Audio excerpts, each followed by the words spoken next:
So warm welcome to everyone who's joining us today, live from wherever you are joining us. We are absolutely thrilled to be here together again this week, live stream number 10.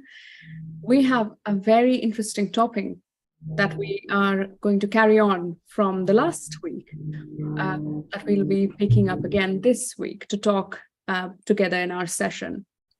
For any of you who've watched Lorien's session on Friday, it was all about anxiety and his personal journey through figuring out and finding out the what's and how's of anxiety. And I think, like he mentioned, and he was the one who initiated this topic in our group today. So thank you for that, Lorien. But we believe, all of us, that anxiety is such a big topic, and the effect of using mindfulness as a tool to be able to manage anxiety is so powerful that we meant to rehash it and talk about it all over again. So in our session today, we'll be going ahead, talking about 3 basic questions. What does anxiety show up as in our bodies? How does mindfulness help it? And what are some tips to proactively manage situations that you may feel you're going to show up with anxiety again? So it is something that will help us counter that feeling, those symptoms again. Between these 3 questions, we have a grounding practice that Oliver will help us do, and we have a closing practice that Lorien will take us through. So we have it all, really. We have talking about anxiety, we have a group meditation or 2. And of course, if you have any questions, we're hoping you can send us them even after this session is over, so we can get back to you. You know the email, it is connect@conscious-together.com. So welcome to our session again. Right, so our first question to our panel today is, what in your experience and working with others has been signs of anxiety, and how does it show up in our bodies? Please take us through some ideas. Yeah, okay. I'll pick this one up to start with, and normally, so anxiety is a sense of sort of foreboding or dread about the future, typically. So it's typically us thinking about events in the future which feel overwhelming to us. And in terms of how it manifests, our mind is often littered with challenging thoughts, negative thought patterns, worried thought patterns for the future. And that can feel, again, because of the volume of them, quite overwhelming. They can be a sort of an incessant barrage of noise that can keep us awake, can distract us from other activities we should be doing in the day or want to be doing in the day. Conversations with other people can be hijacked by these thoughts in the mind. In terms of the physical effects that can be typically associated with anxiety, you've got sort of a racing heart sensation. So you might have palpitations in the chest. You might feel a churning or a tightness in the stomach. You might feel a sort of restriction around your throat. Your breathing might be a bit more rapid and a bit more shallow, as your body essentially is preparing for a stress situation, for a fight or flight kind of situation.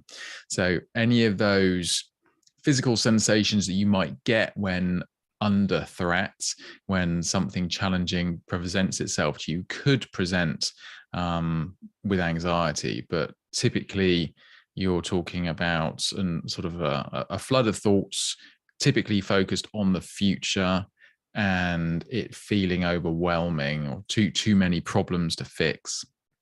And as I say, manifesting as a racing heart, sort of tight, unhappy stomach, or perhaps throat, and your breathing impacted also. I think that's a sort of a nutshell approach. But of course, some people do present differently, and I'm reading some interesting stuff at the moment by Lisa Feldman Barrett on her research into emotions. And she was highlighting that actually people tend to lump these terms in together. So actually people could describe themselves as experiencing anxiety, but actually they are perhaps presenting signs more commonly associated with depression, which is from a therapeutic, from a scientific point of view, is quite a different condition. So that's an interesting thing to note, where if you're experiencing what you think is anxiety, is it actually anxiety, or is it something else that you're labeling as anxiety? So that's quite an interesting little twist that I hadn't considered that came out of her research. Anyway, I'll pause for breath. Insights. Thanks, Lorien. Oliver. Yeah, that's a very good coverage and the summary of I don't know what to say on that side actually, but if you look at from some other perspective, feeling the future overwhelming is one of the greatest sources, as Lorien said. I think it's also a general feeling of uncertainty. We don't know what's going to happen, right? We're almost at that state. If you look at that today, for example, at workplace, excuse me, I know that, I actually have colleagues that, that she's been working very early, starting from very early in the morning, like 7, and almost until 12, 1, midnight or early morning, she's still working. Right? The instant messengers, you give her a message, you almost get an instant response. Also that she's not alone. There are many people like this, and this is only just for workplace. Right, and we're not certain, so we try, very busy, keep getting stimuli, let's say, of all kinds. Sometimes it's the target of the assignment of the work. Sometimes it's expectation from others, family members, or maybe from any other sources. Lots of pressure, but still we're not uncertain. But is it only today, modern time, because of we have these information access through phones and internet? If you look back to the ancient time, it's the same, right? For example, shelter could be an issue.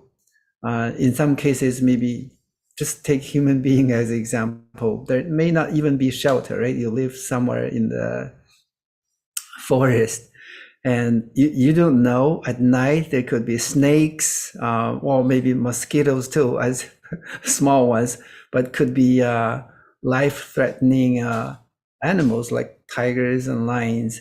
You never know what's going to happen the next second, right? You go somewhere, you're not even sure that you're going to come back. So this is also some kind of uncertainty. So if we talk about the sources of anxiety, it's from time point of view, it has always been there. It's uncertain. But we can also look at the mind, or how our mind takes this external input. Not only the things that happen externally, but also internally, we process it.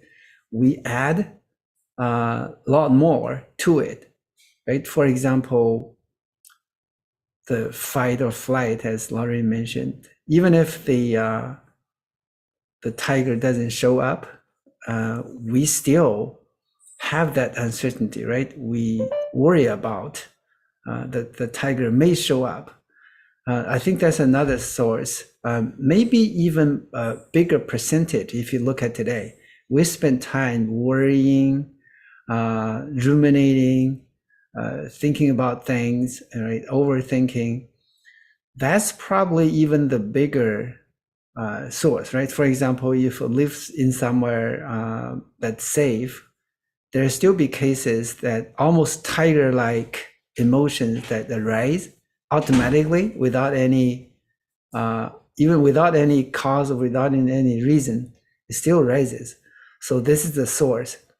The symptoms of the body is exactly like Lorien said, and you got different, your breeze, your body, and that's more instant, right? At the moment when you have that worry, but also there could be chronic too, right? If over time this kind of thinking or worrying doesn't stop, the body shows up, long time fatigue or right, even maybe more, getting into some other symptoms of the body. Right. I think this is how I look at anxiety sources and manifestation. Yeah.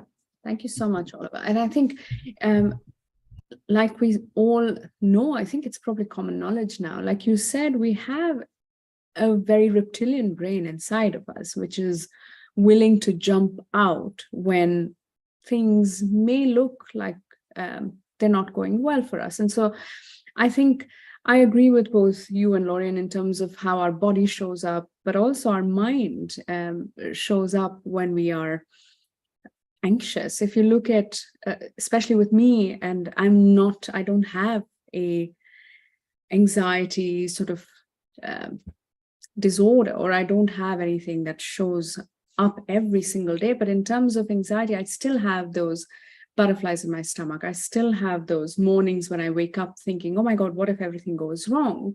So I think it's a common tendency of people who may not only be depressed, but also may not only have, say, overthinking. It is the kind of rumination that leads to anxiety. So if you're looking at what if, everything is going on fine, but what if I lose my house? What if my family gets separated from me? What if I lose all the money I have? So these are what if sort of worrying questions that we're talking about in the future, which are at the core of our breathing patterns and which affect our breathing and also then manifest in the symptoms that that Lorien shared with us. And absolutely true. The only way you can deal with it is to face them and accept those thoughts rather than avoid them. And I think that is what we're going to talk about. We like to say, oh my God, I don't want to even think about it. Haven't you heard of that? I don't want to think of what could go wrong. What if that guy doesn't call me? I don't want to even think about it. But that is exactly the problem, that in our society, we've made it a norm. We normalize the fact that we don't want to think about things and we brush things under the carpet. So I think, just to summarize, our body shows signs of anxiety in the form of a racing heart and sweaty palms and throats which could be dry, toughened jawlines, but also in our minds, like Oliver mentioned, where we're going back to reptilian thinking. We are not feeling safe in the moment, but the fact is we are in the safest times that we could ever be, like Hans Rosling has said. So we are humans trying to live feeling safe, but we have to be safe in our minds. And that is what we'll talk about, right? So let's with this said, I feel like it's a good time to pause for a grounding practice. And I would like to invite you, Oliver, and your voice to bring us down. Yes. Okay. Well, I apologize if I have some background because I opened the sled door to get more Wi-Fi. Okay, take that as a practice, all right, if you will. Okay, let's pick a relaxed posture. No matter you're sitting on a chair or maybe sitting on a cushion. And if you choose, you can even lie down. Just make yourself comfortable. Okay, we're going to do some grounding.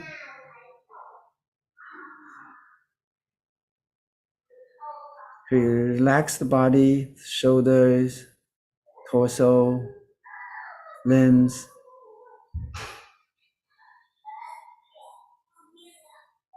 And lower the gaze, or you can even choose to close your eyes.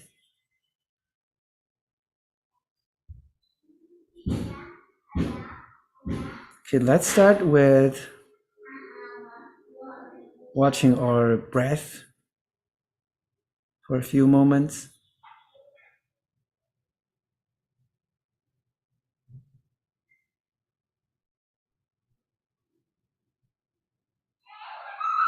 Noticing the in and out of the breath at the nostril area.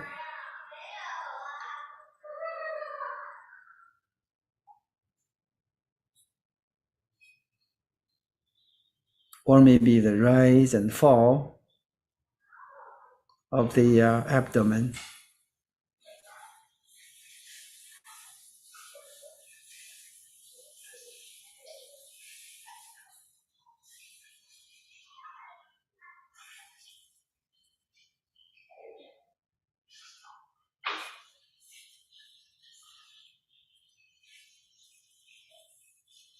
So now I'd like to invite everyone to just do some contemplation. Let's ponder on something and see if that's a pattern for you. When there is a stimuli, as Avanti had said, wake up in the morning, there are concerns. What if I lose the things that I have? Money, house, family, job. See if oftentimes you turn away from it,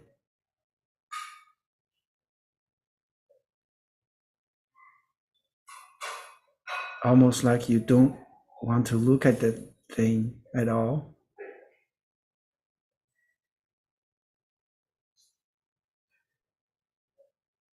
And see if that concern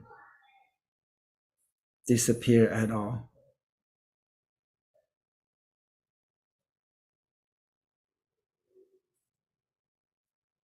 If it doesn't go away or it comes back sometime later, it's pretty normal.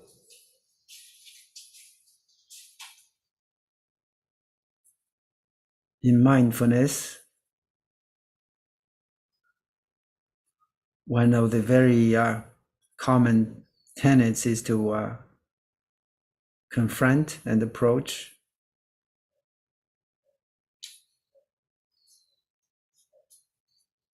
When we start to face that concern more directly,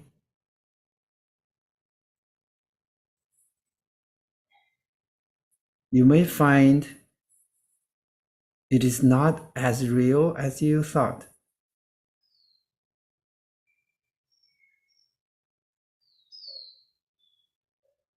One of the best ways is to know that this is just a thought.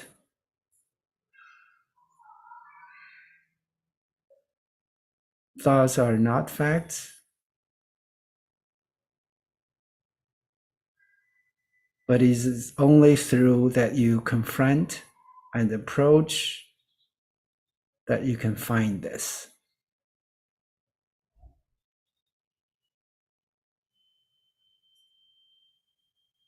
It is very common if you find these thoughts,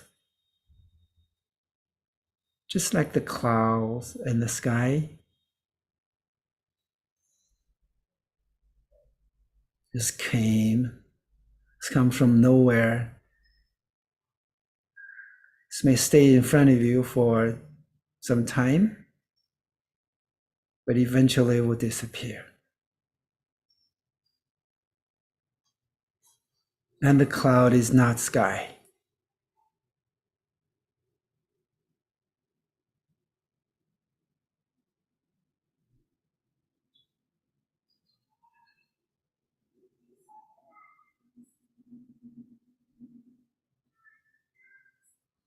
Okay, if you're ready now, I'd like to invite everyone come back to the watching the breath again.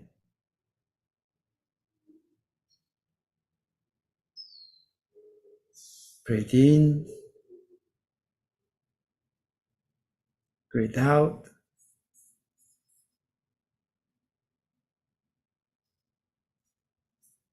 Nothing else but just the breath.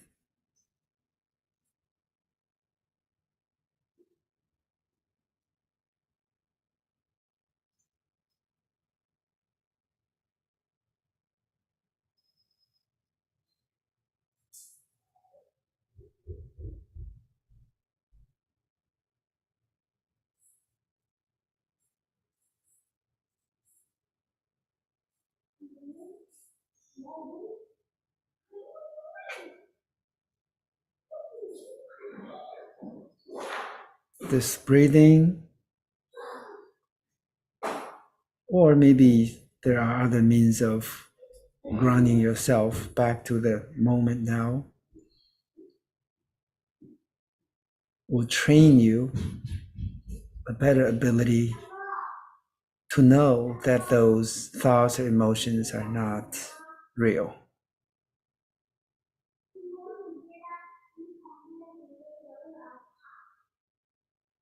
Okay, if you're ready, we can open our eyes now. Thank you very much for doing this short grounding and reflection with us. Thanks, Oliver. So much. Yes, and we love to hear your daughter at the back too. It adds a sense of life, real life. So I appreciate you doing it. Thank you. I had Greta, my Rottweiler, joining in on my my cast on Friday, so she timed that perfectly.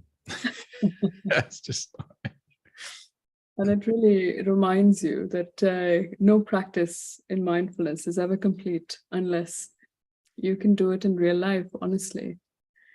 No, and I think now that we've actually done this grounding practice, I don't feel so much anxiety anymore at all. So I should we take these questions on? We should. So we said the second question that we'll bring up to talk about now is how are mindfulness and anxiety correlated? How can we use mindfulness to become less anxious? And this is a conversation that is quite important. So who would like to go? Who would like to go first? Yeah.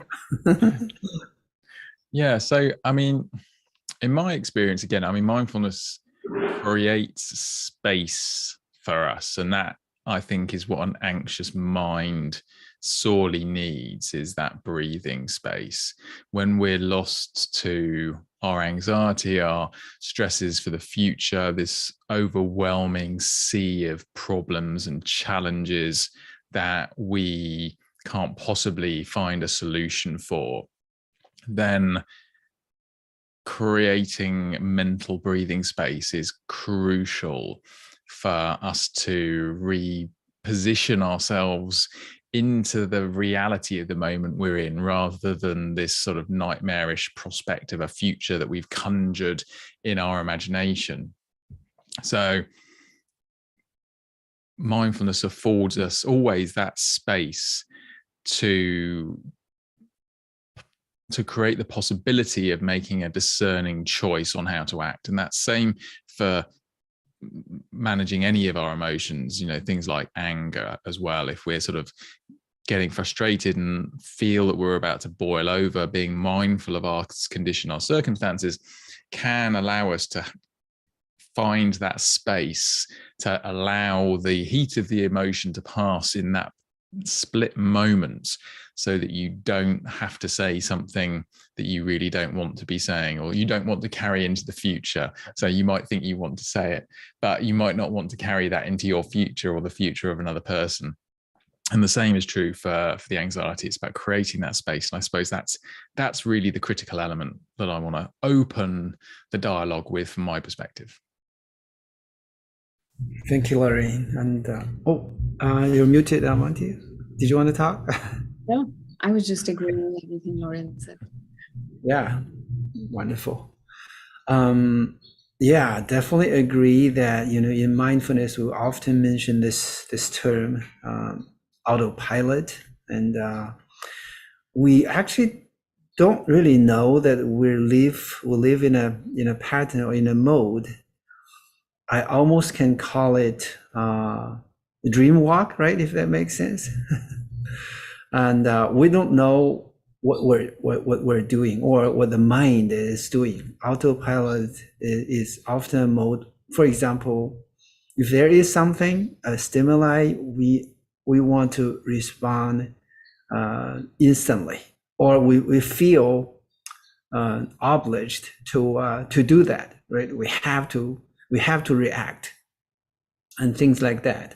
So I like the idea Lorien brought up is, you know, creating that space, right? That give us actually infinite possibility to reverse this trend or to reverse this mode. I'd also like to look at it from, you know, as we mentioned in the last part, see how real that thing is, or maybe as a practice, right? When the thoughts come up, how real is that? When Avanti mentioned this, you know, house, money, family members, myself, I was exactly the same way, right? When, for example, my wife drove my daughters out, with half an hour without any contact, you probably automatically you think, hey, is there anything happening? Maybe there's a traffic accident. And then you started to picture these tragic accidents that happen to either you've seen in a news or happen to people that you know. That's automatic, right? Just as someone benefited from mindfulness, if you look at now, I don't have this. Maybe the moment those thoughts started to arise, I could immediately know that, okay, this is not real. This doesn't help at all, right? You just stop and continue your life. You know, it's supposed to be. So seeing these things not real, we tend to make things, make things up, right? We almost like a movie director or playwright, but keep writing this negative scripts. That's really how our mind works. I think realizing how this mechanism that our mind tends to work is very important, right? And however, again, it's like kung fu, or it's like the the exercise. We need time and to train ourselves this way. And for some people, it may just happen instantly. Hey, now I got it, right? You do it, you know it next day. There's no negative thoughts anymore. But in this age, it doesn't sound many people are that way. Most people, maybe because of, again, information explosion and all those, we're so trained, we're so used to that way of the more negative way of thinking. We're not trained. Again, mindfulness can definitely help. Mindfulness, in one other term that often used is like this slow motion, right? When things happen, you just do a slow motion. In today's world, slow is almost something that this is not encouraged, right? We need to gain. The stock exchange to go up. You can't go down, right? You need to go faster, higher, like the Olympic. You want the gold medal, right? Slow is almost something that's becomes, right, not acceptable. However, slow is so precious because slow is real. When it's fast, it's not real, right? Just one example, you use right, turn on your torchlight on the phone at night. You start to do a circle, you see a circle. However, it's almost like infinite number of phones are there, right? It's a circle. However, there's only one phone, one torchlight, right? Slow down helps you to see what's real. It's there. It's just one phone. And also our emotions, our thoughts, same thing. You slow down, you see what is not real. For example, all those negative thoughts. Okay, it's you just making things up, right? Once you realize that, especially when you train yourself, you more quickly, right? You train yourself as Bruce Lee, right? You don't fight like the beginner of Tai Chi like this way, but you do this very fast. I'm not fast enough right now. Anyways, I think that's how mindfulness can help. Right? That's wonderful. And I think what, like Lorien said, I think you need to create that space. You need to bring that spaciousness into your thoughts, into your body, because everything becomes nervous when you're going through negative thought patterns. And I think that is what is the hallmark of mindfulness for me, is the fact that you can realize that there's negative thought going on. Just being able to sit back and observe it and say, Avanti, hang on, what is the thought going on in your mind? Is it positive or negative? Is it a feeling or is it a thought? And just being able to differentiate in that way, it brings immense power to our own choices. Like they say, an empty mind is a devil's workshop. I think there was some truth to it, because they say that when the mind-wandering mind, when the DMN goes into, when you don't have anything to think about, your default mode network goes into thinking negative. That is how we're made. We are always wired to think negative.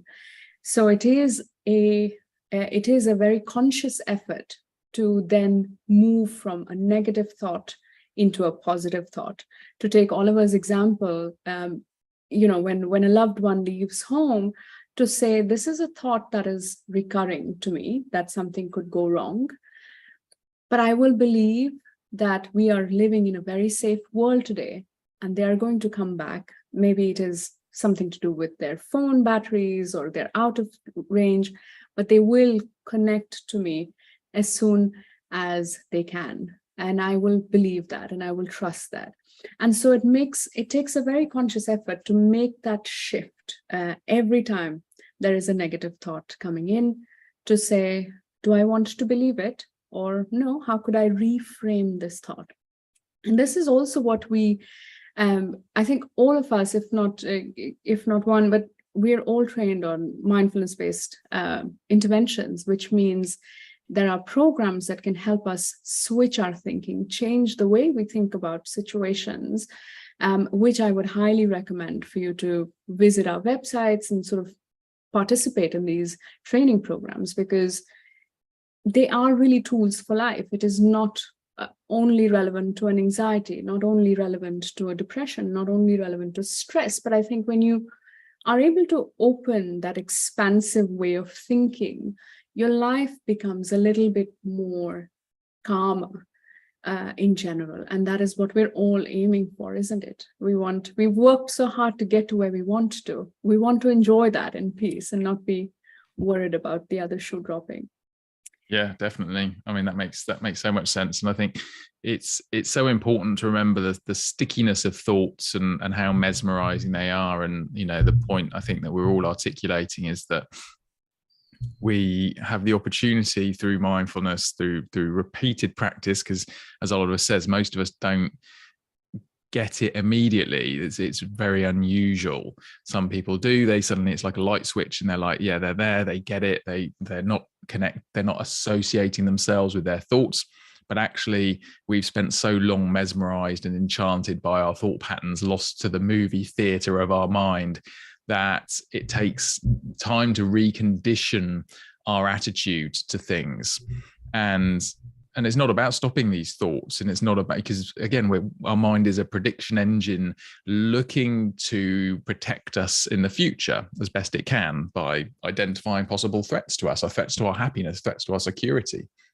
And we don't want to switch that off because it's doing a job to keep us alive, right? And if we stopped it completely, then we'd probably fall foul to all sorts of terrible mishaps, because we're not looking for the possibility of danger.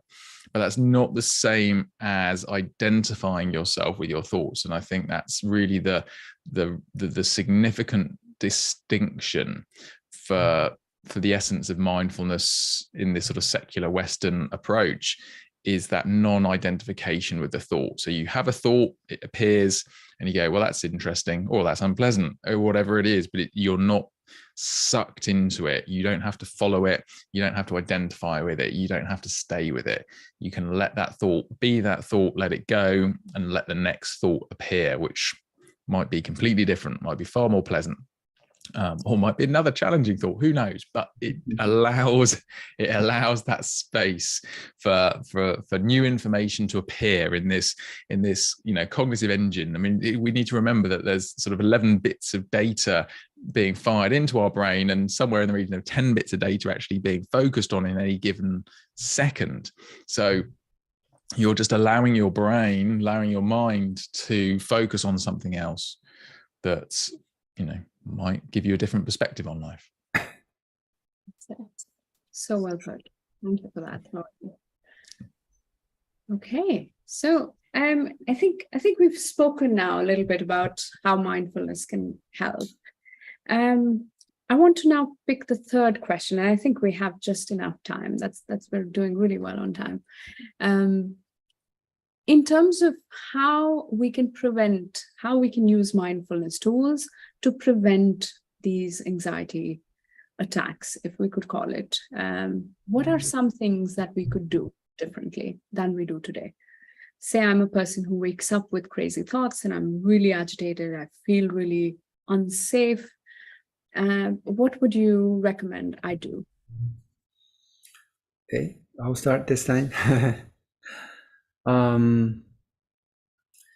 I think you mentioned a few very critical things. The what if, right, those situations. I used uncertainty, and in the last few sessions we also mentioned the attitude of mindfulness. This uncertainty, the uncertainty is normal. It's going to be uncertain anyways, right? It is certain. I think the acceptance of uncertainty, of course, someone may say it's always easier to say, right, than done. But still, it is accepting or allowing the uncertainty. That's one of the eventual goal of mindfulness training, right? When you accept it and you feel there's nothing to lose, you don't lose anything, right? When you accept it, actually very magically, when you allow those thoughts or allow the uncertainty, and then nothing really goes wrong, right? Still use the example of my concern on traffic accidents of the family members. If I just accept that uncertainty, it is uncertain anyways, that doesn't increase the probability that that they got real traffic accident, right? It's only like relieve yourself, right? So you can live more normal life. Actually, that's a lot more than that. For example, if there is a concern, you carry this concern and move it into other part of life. For example, you have this concern, but you still have to make a work phone call. In that phone call, on the other side of the line, people can actually feel it, right? So it's actually make things worse, right? On the other side, if you accept the uncertainty and you're pretty calm, that may actually make other part of the life more positive or happier also. Yeah, I think that's one of the key. We need to train to accept, to allow this uncertainty. You may use other terms, like Lorien mentioned, that's our mode of our brain, of our mind, just that way, right? The thoughts keeps coming up. Just allow it. And in mindfulness training, there is a paradox, right? Go or no go. There's not supposed to be a go. Of course, there is a go already if you don't have a go. Again, I'm saying this way is a paradox, right? Sometimes you allow the thoughts to arise, and it will just disappear automatically, right? You don't have to. But on the contrary, if you try to stick to it or identify with it, it could make things worse. Again, we used this example before. If there is a barrel of water, you try to make it clear. The best way is just to let it settle down by itself instead of using that stick again, right? This is the paradox. Yep. Thank you. Sense. Thank you, Oliver. Thank you. Lorien, do you want to go? Yeah. Okay. Thank you. Yeah. And again, I mean that the barrel analogy I like is lovely. You know, it really does ring true every time. That just if you leave things alone sometimes and they settle themselves out, and that comes back again to Oliver what you're saying earlier about the sort of slowing down and not rushing to conquer everything like we normally do. I think if back to Avanti's question at the start was sort of you waking up in the morning with your head full of thoughts already, or you're waking up in the middle of the night. And I think again, if that's the situation you're in, and that's a very common situation, right? Who doesn't wake up in the middle of the night and then suddenly get assailed by all the things that they need to do or haven't done or are worried about? It's the sort of the 3 a.m. neurosis nightmare that sort of collapses on us when we wake up in the middle of the night. It's incredibly common. So if that sounds like you are not alone. So what you might find beneficial, if that does sound like you, and that's whether it's first thing in the morning or whether it's the middle of the night or any other time in the day, is you need to create a mental fire break for yourself. And this is a habit, a routine, a drill to create that breathing space so that you can step away from the thoughts for a moment, to refocus and reconsider, to find a means to not be enchanted by them, because they will hit you like a truck. As soon as you open your eyes, your consciousness sort of switches back in. You come out of the dream that you're in, or from out of the deep sleep that you were in, and all of a sudden, bam, you're back in the room, and the mind is like suddenly like it's like you've left the telly on. And it's just there blasting away, and you're like, what the hell is this? So creating yourself a mental fire break, and this, you can do this with sticky notes. You can do it with, have on your phone alarm. Phone alarms are fantastic, actually, if you're using them, because you can write a narrative on them. So you can write yourself a reminder on the alarm. So just pause, take a breath. What's your thoughts? You are not your next thoughts. Is this thought real? Any sort of question to help remind yourself that you're not your next thought, that you are being assailed with sort of anxious thoughts, but that you don't have to be trapped within them. And once you've got that sort of fire break concept, and again, the more you practice it, just like any skill, it will become routine. So this will be really hard to do at the start because you're not used to doing it, which is why I say using something like a phone alarm is fantastic, or post-it notes, or whatever it is that you're going to see relatively quickly when you open your eyes in the morning. Maybe post-it notes on the ceiling, whatever it is, to remind you to perhaps just simply slow the breath down and do a mindful practice, perhaps just on the breath and slowing the breath. That's something I found personally very effective, and a lot of people I work with find very effective. It's not for everybody. Some people struggle with the breath, so there might be a different anchor for you, but find a mindful anchor, like the breath, like the feet, like the hands, to rest your attention to for a minute or two when you wake up, to initiate that mental space that you need for the day. Yeah. I think that's a fantastic idea. That's best use of the phone, right? Set them alert, like pause. Yeah. My alarms are full of things that I try and remind myself of. You know, whether the alarm goes off or not doesn't matter. The fact is that I use it as sort of like a reminder thing, because every time I do put an alarm in, and I have an alarm every day in case I don't wake up, and I'm fortunate that I do tend to wake up before my alarm, which is nice. But I always check my alarm every day, so I'm constantly sort of looking at that. And if there's something that I am trying to recondition in myself, I let it go. You know, I set the alarm to go off every day, or even multiple times a day if I'm really keen on something, until it becomes a pattern. That is some really very helpful tips. I think, be it the thoughts of being okay with the insecurity and the changing, you know, constantly uncertain times, or the phone alarms, the practical tips to grounding yourself. From me, I think there's only one thing I would like to say is, when I wake up and I realize these thoughts are racing, what I find very convenient to do is just becoming mindful. I may not have the time to meditate, but I really want to say that they're not the same thing. Meditation is mindfulness, but mindfulness does not always equate to meditation.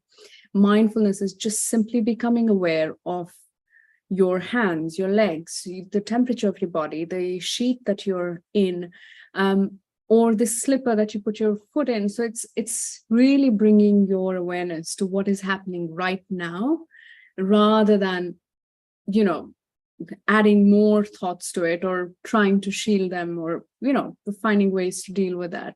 So meditation is when you actually sit down 10 minutes with an intention to look at what your brain is saying.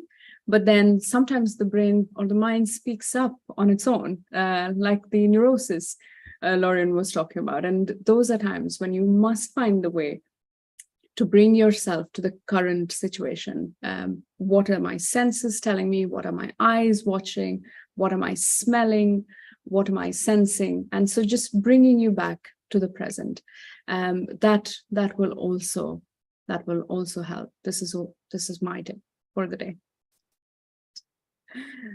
Right. Perfect. Lovely. Yes. Thank you. And I think that means we have about 10 minutes before we close. But I'll let you take this on, Lorien, to close our session today with a practice. The mindful practice. All right, lovely. Thank you very much. So I think in the spirit of what we've been discussing, what I'll share is a little breath tool in a mindful context that can be very helpful in calming the body. So this is a little bit of a step away from traditional mindfulness, which is, as Avanti says, simply noticing what is in the moment. And normally when we're doing mindful practices, we're not trying to steer we're not trying to change our reality, right? We're trying simply to notice whatever's there, whatever's present, to use that to bring us back to the moment, to not get lost to our thoughts.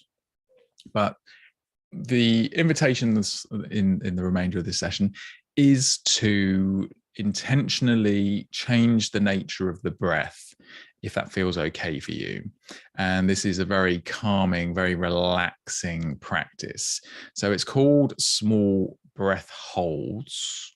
And it's from the Oxygen Advantage school of sort of breath coaching. A guy called Patrick McEwen created this school and created this sort of breath tool. And it's based off a tradition of breathing called Bateko, if you want to look deeper into this. But simply what you're doing, and I'll guide you through it in the moment, but I'll introduce it before we start. You get into a comfortable breathing pattern. So you're not trying to change the breath to start with. You just breathe normally. And then you pause on the out breath. So you exhale gently as normal. So natural out breath. No forcing the air out, not trying to push as much air out of your lungs or anything like that. Just breathing out naturally, comfortably, and you pause for 2 or 3 beats before you breathe in again. Okay, so you pause for a few moments with, I say, empty lungs. We never have empty lungs. We always have a liter or 2 of oxygen in our lungs, right? So, but you're going to pause with relatively empty lungs for a moment or 2, and then gently breathe in again. And this shouldn't cause any panic. This shouldn't cause anxiety in any way, shape, or form. It should be a relaxing, calming way of bringing the body into a relaxed state, a re-energized state. So if you want to give it a go with me, please feel free to. If you feel this isn't for you, then again, please don't do it. There really are no contraindicators to this kind of practice. It's very simple. It's very gentle. You're not trying to maximize your breath hold or anything. It's just a couple of beats, a couple of seconds, and then you breathe in again, and that's it. All right. So when you're ready, just sit or lie comfortably as you wish. You can do this practice, as always, with eyes open or eyes closed, as you prefer. And just take a couple of breaths to bring your attention to that experience, paying attention to the sensations, the physical felt sensations of the breath as it goes in and out through the nose. And you might notice cooler air coming into the nose. You might notice slightly warmer air as it leaves again. You might notice the tingling sensation around the nostrils and within the nose itself. The sense of changing pressure across the top of the cheeks, the bridge of the nose. Again, just see what this experience is like for you. See what's felt, physical, tangible experience is there to be witnessed.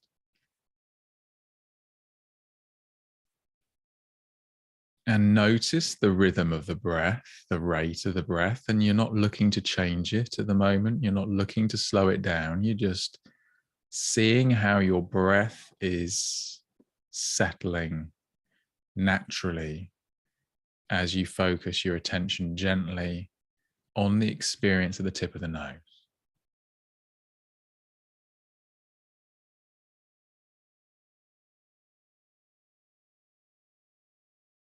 And take a moment to check in with the condition of the mind in this space right now. Are the thoughts pushing their way in? And if they are, what is the nature of these thoughts? Are they thoughts you would choose to follow? Are they helpful to any plans that you're making?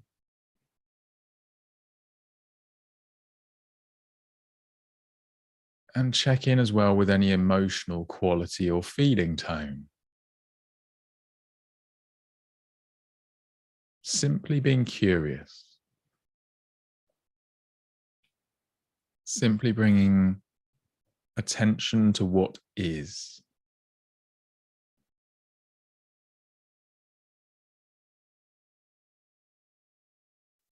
And so from this space, from this baseline of attention and the breath, whenever you're ready, on the next comfortable out breath, just pause for a few beats of the heart or a few seconds, and then just gently breathe in again and resume a normal rhythm of the breath.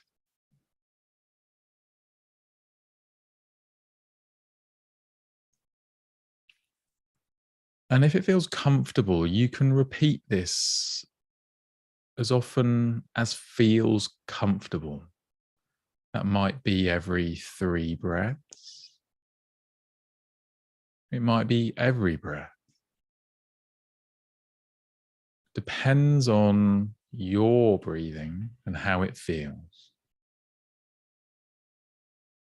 So you're just breathing normally in and out through the nose in a comfortable rhythm. And then whenever you feel ready, you gently exhale and pause for a few beats before gently breathing in again.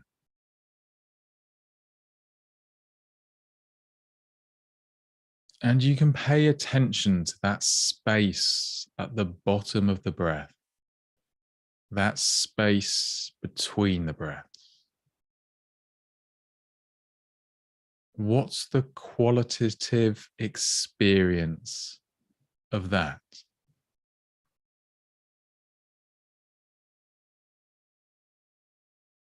What happens to the mind in that space?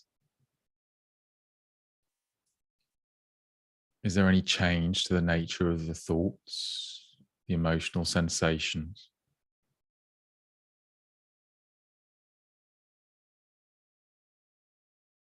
And again, you can do this as often as feels comfortable. It's never about stressing the breath or stressing the body. So you can repeat it every few breaths, every breath. And once you're comfortable with this as an experience, as a tool, you can do it almost anywhere. You don't need to do it with eyes shut. You can do it queuing in a supermarket. You can do it whilst stuck in traffic. It can help you perhaps fall asleep at night if you've woken up. It's a useful tool to perhaps begin your day with, or perhaps end your day with if it feels right. So when you're ready, just come back to the experience and take a look around, open your eyes if they were closed. Take a drink of water if you want to.